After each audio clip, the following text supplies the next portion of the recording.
اور اسے ہی وراثت کہا جاتا ہے۔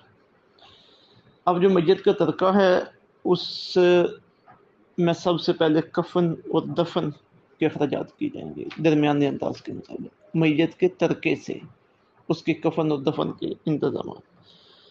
پھر اگر دیکھا جائے گا اس نے کسی کا قرض دینا ہے، اگر کسی کا قرض دینا ہے تو اسی کے ترکے سے اس کا قرض دیا جائے گا۔ پھر دیکھا جائے گا کہ اس نے کسی قریب کو وصیت بھی کی ہے، اگر تو وصیت نہیں کی پھر تو معاملہ ختم ہے، اگر وصیت کی ہوئی ہے تو پھر اس کے 1/3 حصے سے اس کی وصیت 1 ہے یا 2 ہے یا 3 ہے پوری کی جائے گی، کیونکہ وصیت صرف بندہ اپنے مال کے 1/3 حصے کی کر سکتا ہے۔ اگر اس نے اتنی زیادہ وصیت کی ہو کہ 1/3 سے زیادہ مال اس کے اوپر لگتا ہو تو 1/3 تک پوری کی جائے گی، بقیہ جو وصیت ہے وہ کینسل ہو جائے گی، اسے پورا کرنا ضروری نہیں ہے۔ اب کفن دفن بھی ہو گیا، اگر کوئی قرضہ تھا تو قرضہ بھی ہو گیا، اگر کوئی وصیت تھی تو وہ بھی ہوگی۔ اب اس کے بعد جو باقی بچے گا وہ ہے میراث۔ اب وہ آگے اس کے رشتہ داروں کو منتقل ہوگا۔ اب کن رشتہ داروں کو دینا ہے اور کس کو کتنا دینا ہے، اب ان کی تفصیلات قرآن شریف میں موجود ہیں اور ان کی مزید وضاحتیں احادیث طیبات میں موجود ہیں۔ میراث سے سب سے پہلے اصحاب فرائض کو دی جاتی ہے، اور پھر اس میں سے جو بچے تو وہ جو قریب ترین اس کے اسبات ہوتے ہیں انہیں دی جاتی ہے۔ اسبات، عین صاد با الف کے اسبات۔ اسبات وہ ہیں کہ اصحاب فرائض وہ ہیں جن کے حصے اللہ تعالیٰ نے قرآن شریف میں مقرر فرما دیے ہیں، اور اسبات وہ ہیں کہ ان کے حصے جب فرائض اصحاب فرائض کو دینے کے بعد جو مال باقی بچتا ہے وہ انہیں جاتا ہے جو اسبات ہیں۔ اب ان کی تفصیل آگے آتی ہے۔ پہلے اصحاب فرائض کے بارے میں جانتے ہیں کہ یہ اصحاب فرائض کون ہیں جن کے حصے قرآن شریف میں نامینیٹ کیے گئے ہیں۔ یہ 4 مرد اور 8 عورتیں ہیں، قرآن شریف اور حدیث میں ان کے حصے مقرر کیے گئے۔ اب جو 4 مرد ہیں وہ کون سے ہیں؟ والد، پھر اگر والد نہ ہو یعنی والد زندہ نہیں ہے یا والد کسی وجہ سے وراثت سے شریعت نے محروم کر لیے، اب کچھ اسباب ہیں جن کی وجہ سے بندہ وراثت سے محروم ہو جاتا ہے، وہ آگے ان کی تفصیل آ رہی ہے۔ والد موجود نہ ہو یا کسی وجہ سے وہ شریعت کی نظروں میں وراثت سے محروم ہو جائے تو اس کی شکل میں پھر اس کے متبادل کے طور پہ دادا، پھر اس کے بعد شوہر، بیوی کا شوہر، اس کے بعد اخیافی بھائی۔ اب یہ ٹرم ذرا سمجھنی ہے۔ اخیافی بھائی وہ ہوتا ہے جو صرف ماں کی طرف سے بھائی ہو، یعنی ماں ایک ہو باپ جدا جدا ہو۔ یہ 4 ہیں مرد جو اصحاب فرائض میں سے قرآن و حدیث میں جن کے حصے طے کیے گئے۔ اصحاب فرائض میں 8 عورتیں ہیں۔ اب وہ 8 عورتیں کون سی ہیں؟ بیٹی، پوتی، ماں، دادی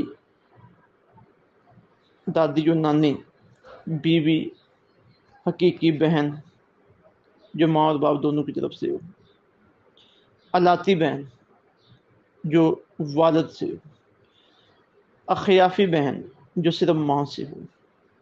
یہ 8 ہیں جی اصحاب فرائض عورتیں جن کے حصے قرآن و حدیث میں طے کیے گئے ہیں۔ اب یہاں ایک بات بار بار آ رہی ہے، اخیافی، تو پیچھے آیا تھا نا اخیافی بھائی، یعنی جو صرف ماں کی طرف سے بھائی ہو، باپ جدا جدا ہوں۔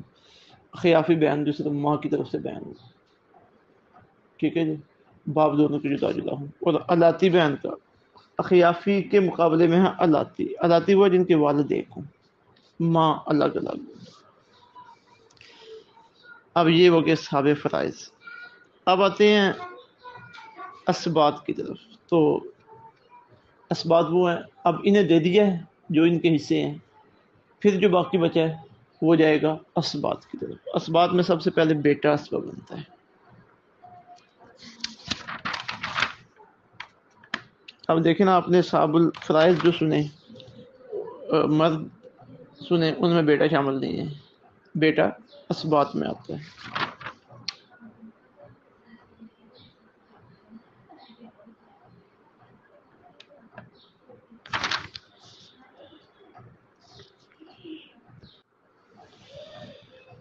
اگر بیٹا یا پوتا کے ساتھ بہنیں ہوں، بیٹے کی بہنیں ہیں، ٹھیک ہے، پوتے کی بہنیں ہیں، تو بھی اسبہ بن جاتے ہیں.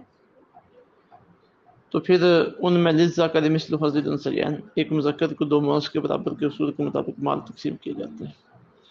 پھر بیٹے کے بعد پوتا، پھر پر پوتا، پھر پر پوتے کا بیٹا، اگر نیچے کوئی اسبہ نہ ہو تو پھر اوپر سے والد اسبہ بن جاتا ہے.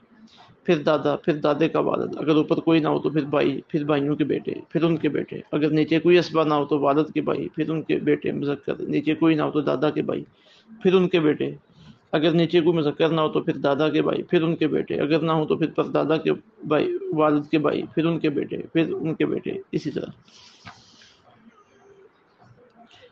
بھائی جب اسبہ بنائے جاتے ہیں تو سب سے پہلے حقیقی بھائی اسبہ بنتے ہیں، یعنی اصحاب فرائض میں تو جو بچے پھر وہ آتا ہے بھائیوں کے پاس جو حقیقی بھائی ہیں. اگر وہ نہ ہو تو پھر علاتی بھائی جو ہے یہ مال ان کی طرف منتقل ہو جائے گا.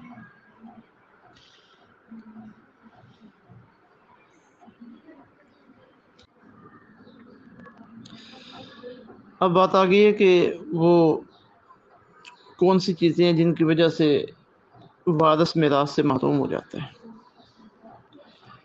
یعنی اس کا حصہ طے ہے لیکن پھر بھی اسے شریعت اجازت نہیں دیتی کہ اسے حصہ دیا جائے. کچھ جرائم میں مثلا کسی نے جان بوجھ کر